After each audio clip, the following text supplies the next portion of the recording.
Halo Sobat Riba, ketemu lagi dengan saya Ade Sudirman dalam program Bincang Bareng.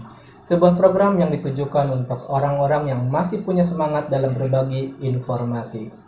Sobat Riba, edisi keempat ini telah hadir bersama kita Bapak Ujang Edi Brata MPD sebagai narasumber yang kita kenal kiprahnya di bidang pendidikan masyarakat, terutama di bidang kurikulum. Sebelum kita kemana-mana berbincangnya, saya akan bacakan dulu sekilas tentang Pak Ujang dalam hal organisasi. Kami sudah dapat datanya. Beliau adalah Ketua Dewan Ambalan Pramuka SMUN Labuan, Ketua Divisi Advokasi dan Diplomasi LSM Bela Lingkungan Banten, Ketua HMJ Bahasa Inggris EDSA Unma Banten, Ketua BEM FKIP Unma Banten, Sekretaris 2 GMNI Pandeglang, Sekretaris PGRI Cabang Sukaresmi, Ketua Pusat Sumber Belajar Kecamatan Sukaresmi, Ketua Panitia Pemilu Kecamatan Carita, dan Sekretaris Forum Fasilitator Kurikulum 2013 Provinsi Banten. Sobat Riba, jika melihat tentang pengalaman organisasi, tentu saja pada segmen ini kita akan dapat informasi banyak tentang beliau. Baiklah, selamat datang di program Biba Pak Ujang. Terima kasih sudah menyempatkan waktu. Kami paham dan tahu bahwa ini adalah waktu yang tidak mudah untuk menyediakan waktu kan padat itu tadi. Tadi di kurikulum vitae kami baca ada nama Ujang Edi Brata. Nah, bisa ceritakan dulu. Kan Ujang identiknya Sunda. Nah, Edi Brata Jawa atau apa gitu ya? Itu ada sejarahnya nggak? Gimana tuh? Nama ya? Iya. Yang pasti saya juga tidak tahu karena nama kemudian orang tua ya. Saya juga belum pernah. Mungkin pernah diceritakan gitu. Dan belum ada cerita juga sejarah kenapa namanya Ujang Edi Brata. Tapi saya coba mengkaji secara pribadi saja. Ini apa gitu maknanya ya? Kalau saya punya anak, kasih nama anak, ya memang saya sudah reka. Ini begini. Sementara orang tua saya juga tidak tahu. Tapi kalau pernah dengar ceritanya, nama itu yang ngasih nama itu kan kakek dari bapak. Iya. Aslinya Edi Brata. Edi Brata. Nama yang diberikan itu Edi Brata. Kakek itu kan veteran perang. Saya nggak tahu apakah ada kaitannya dengan sejarah perjuangan beliau ketika perang dulu atau apa, saya tidak tahu. Yang pasti Edi Brata. Sementara Ujang itu kan sapaan anak Sunda Priangan. Karena kalau Banten itu kan ada Aceng, ada Asep, ada Uluk gitu kan kalau kita di Banten. Sementara Ujang itu kan sapaan untuk anak dari Sunda Priangan sana. Ya, karena waktu kita masih Jawa Barat kan mungkin Ujang. Ujang itu hanya nama sapaan kesayangan saja dari nenek. Tapi ya karena emang sapaan sering digunakan, lalu pada dokumen-dokumen administrasi pribadi itu menempel, ya mau tidak mau ya sekarang menempel lah nama Ujang Edi Brata itu. Maknanya apa sampai sekarang juga saya tidak tahu. Edi Brata itu bermakna apa gitu. Yeah. Tapi kalau yang pasti Ujang ya jelas itu sapaan Sunda. Seperti itu. Oh, jadi awalnya mah Edi Brata ya. Hanya Edi Brata saja. Tapi ada panggilan sayang atau panggilan yang lazimnya di masyarakat kita, maka Ujang ternyata lama-lama nempel juga dan nempel juga di akun. Iya, di dokumen-dokumen. Karena kan kita sering ngobrol dengan mahasiswa juga, ada yang nyebutnya Pak Ujang, ada yang nyebutnya Pak Edi, padahal beliau mengenalkan sebagai Pak Edi Brata karena berasumsi bahwa Ujang itu adalah panggilan di keluarga. Oke, I know. Paham juga akhirnya. Iya, begitu. Dari dulu saya ngomong itu kenapa namanya Ujang Edi Brata, sementara mahasiswa kemudian panggilnya Pak Edi, Pak Edi Brata kan. Ternyata Ujang adalah panggilan sayang atau panggilan lazimnya di keluarga. Itu tadi. Oke. Tadi juga kita tahu ada status sebagai sekretaris di Forum Fasilitator. Ya. Banten ya. Itu sejak kapan dan tugasnya apa saja? Oke, Forum Fasilitator tahun 2013. Ya, agak sedikit cerita tentang mungkin awal mulanya seperti apa. Awal. Jadi 2014 saya mendapat kesempatan untuk ikut awalnya sih pelatihan penyiapan ketika awal-awal kurikulum 2013 itu digulirkan oleh pemerintah. Pemerintah menyiapkan ya karena memang sistemnya seperti itu, harus ada apa ya, fasilitator yang memfasilitasi bagaimana konsep yang dibuat oleh kementerian tentang kurikulum 2013 tersampaikan kepada kami guru-guru di sekolah gitu. Maka dibutuhkanlah beberapa orang yang menjadi fasilitator. Waktu itu namanya bukan fasilitator, instruktur itu. Instruktur.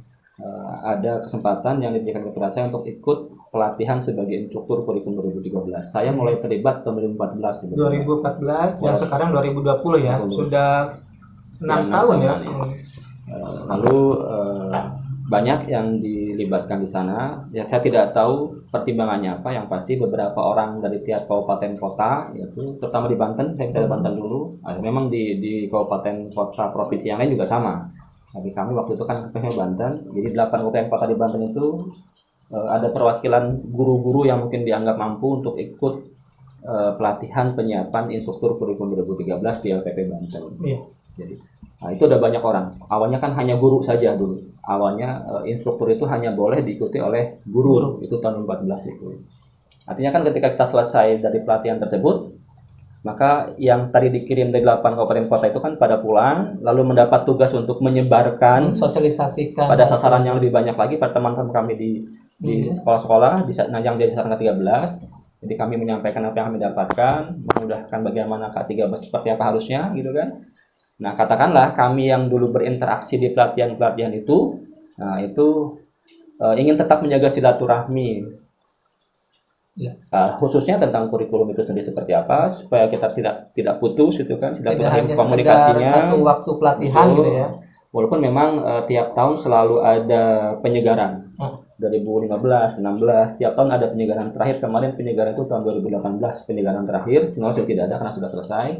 Nah, kita tiap tahun ada pertemuan penyegaran bagi yang memang dianggap akan dilibatkan kembali pada tahun berikutnya. Gitu. Semakin kesini istilah instruktur itu bagi kami terlalu tinggi gitu kan, seakan bagaimana kami lebih menganggap ini sebagai fasilitator sajalah, karena sama-sama guru sasaran. Jadi apa yang kami dapatkan kita serahkan teman-teman.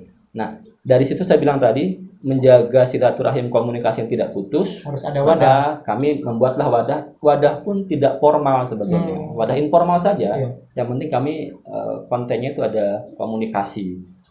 Pertama kita bentuk grup WhatsApp, kita buat weblog waktu itu untuk bareng-bareng. Lalu di awal-awal itu hingga tahun 2018 kita rutin ada pertemuan bulanan. Di sebulan sekali. Ini non formal ya. Itu tempatnya pisah-pisah. Nah, pertemuan non formal itu di forum ini kiprahnya forum. Kita selama implementasi kurikulum per bulan itu kita coba temuannya apa nih, ayo kita diskusikan. Apa kendalanya, ayo kita jadian keluarnya. Itu sebulan sekali kita ketemu teman-teman dari 8 kabupaten kota, kita keliling. Bulan ini kita ketemu di Kabupaten Serang, bulan depannya ketemu lagi, kita kocok ya ke Kota Cilegon, bulan depannya lagi ke Kabupaten Tangerang, terus berputar seperti itu. Itu kiprahnya. Intinya nanti menghadirkan teman-teman fasilitator, bahkan kita terbuka untuk guru-guru yang memang ingin lebih tahu tentang K13. Berminat gitu ya. Itu kiprahnya sebetulnya. Selain itu, karena itu juga tidak mudah untuk melaksanakan karena harus menyempatkan waktu. Yang paling kita manfaatkan banyak memang media sosial. Kita ada grup-grup WhatsApp, ada grup-grup media sosial yang lain yang kita manfaatkan untuk tadi itu saling menjaga.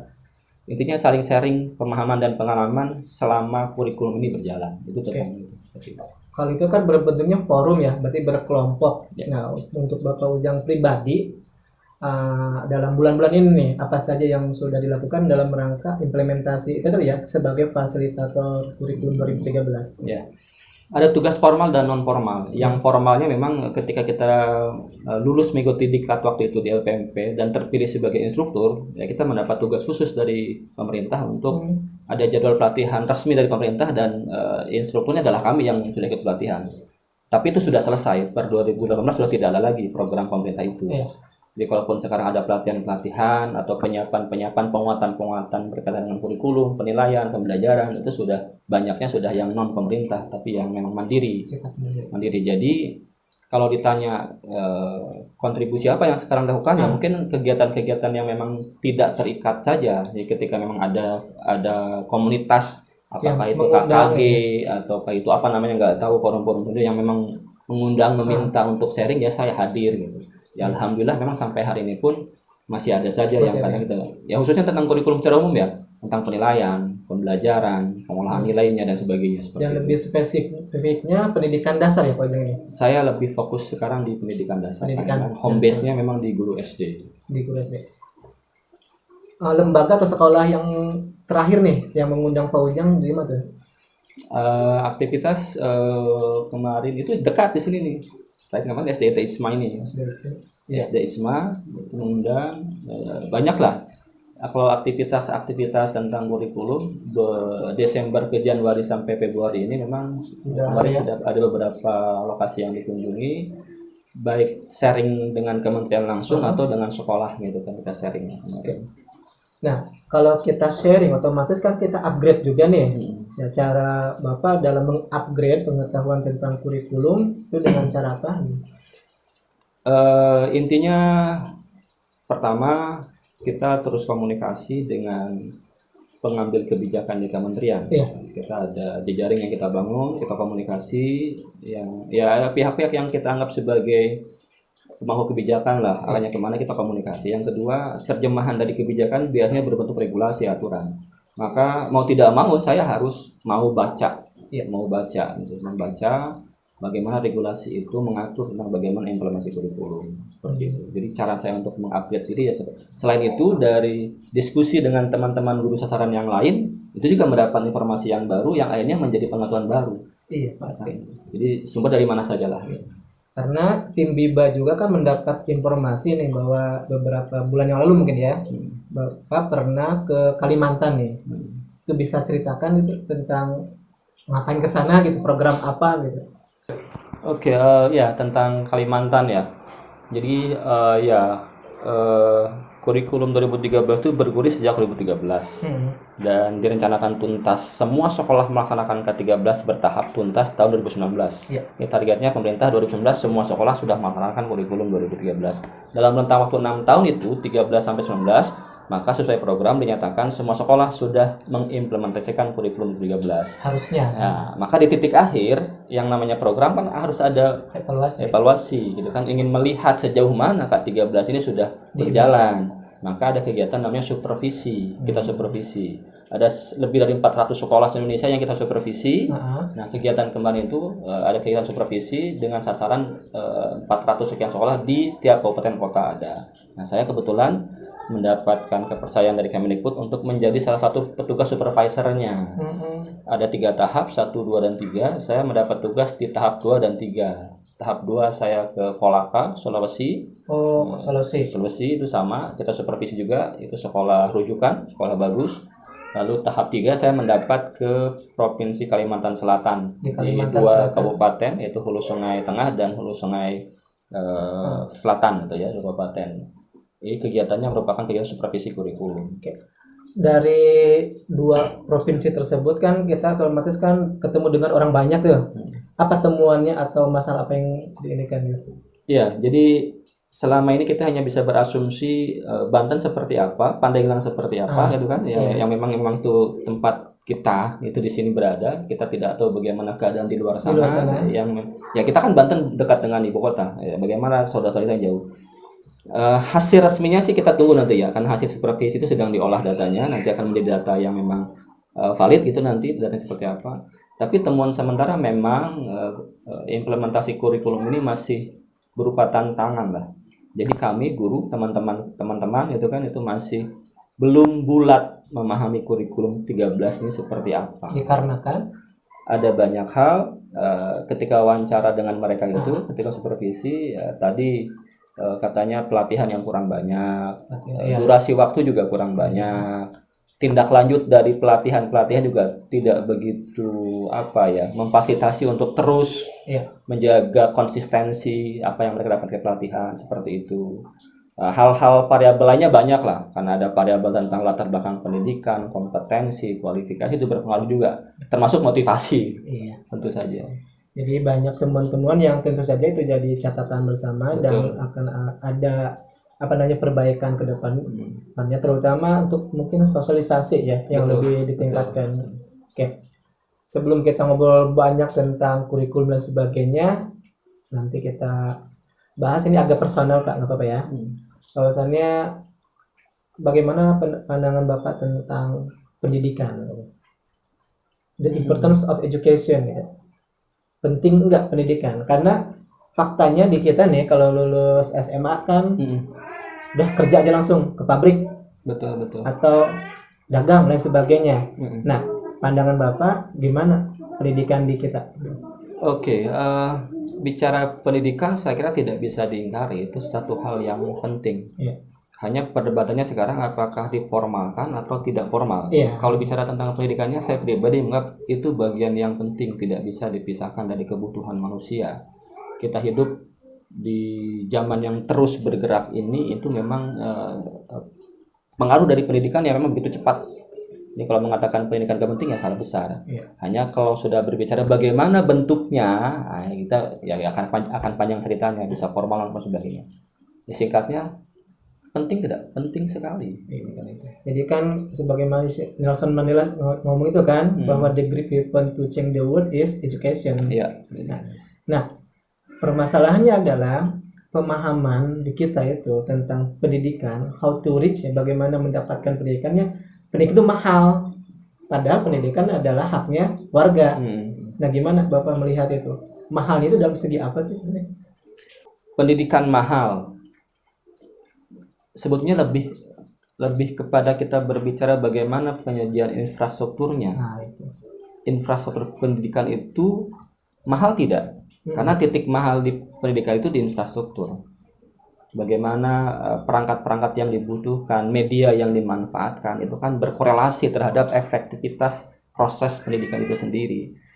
Jadi kalau ditanya bagaimana supaya tidak mahal, memang harus ada campur tangan pemerintah di sana, jelas. Jadi harus ada kerjasama ya. Betul. Maka jika pendidikan itu adalah hak semua warga negara, maka pemerintah berperan di sana ikut campur untuk memberikan pendidikan yang semurah-murahnya, bahkan segratis-gratisnya. Saya kira udah jelas ya, amanat undang-undang kita 20%. Sampai SMA sekarang kan. Betul.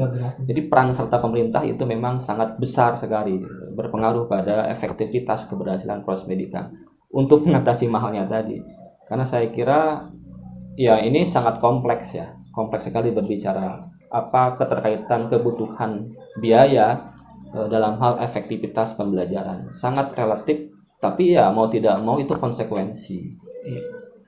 Jadi mahal itu relatif dan emang faktanya infrastruktur itu dan harus ada peran serta masyarakat, terutama masyarakat, pemerintah dan segala stakeholdernya untuk mensukseskan itu sehingga pendidikan sebagai hak warga itu benar adanya. Iya. Oke. Melihat dari sepak terjang dan pencapaian saat ini, tentu saja kan sobat Biba di rumah semuanya ingin tahu apa namanya ya pendidikan lah, mulai dari SD, SMP. Siapa tahu nanti ada teman-teman yang jarang ketemu, akhirnya dengan ya wasilahnya ya, lihat dari bincang bareng ini kita bisa silaturahmi, ya. Bisa ceritakan SD-nya di mana gitu. Iya. Gimana tuh?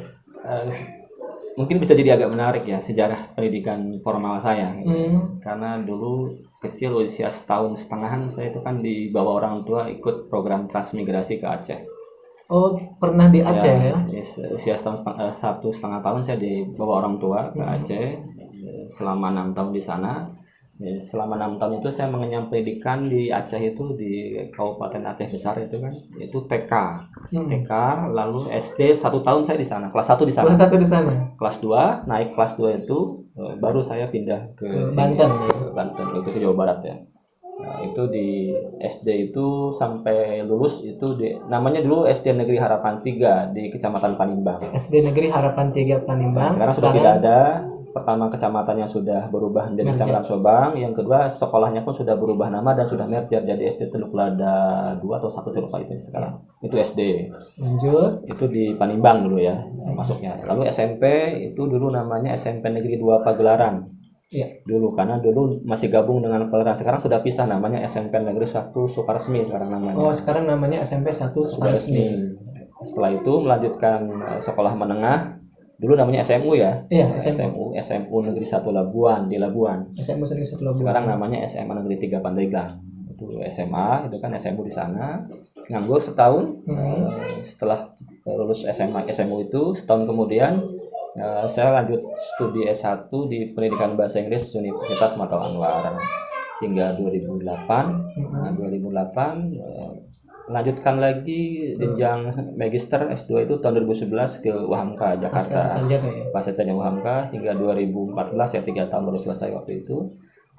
Karena memang saya home base tugasnya sebagai ASN itu di SD, sementara latar belakang pendidikan sarjana dan magister saya itu di bahasa Inggris. Jadi ada tuntutan gitu kan dari pemerintah melalui aturan mengatakan bahwa harus linear dengan bidang tugas, sementara bidang tugas saya adalah di SD. Jadi saya 2014 itu selesai di S2 langsung tidak lama ngambil S1 lagi di PGSD Universitas Terbuka 2016 selesai.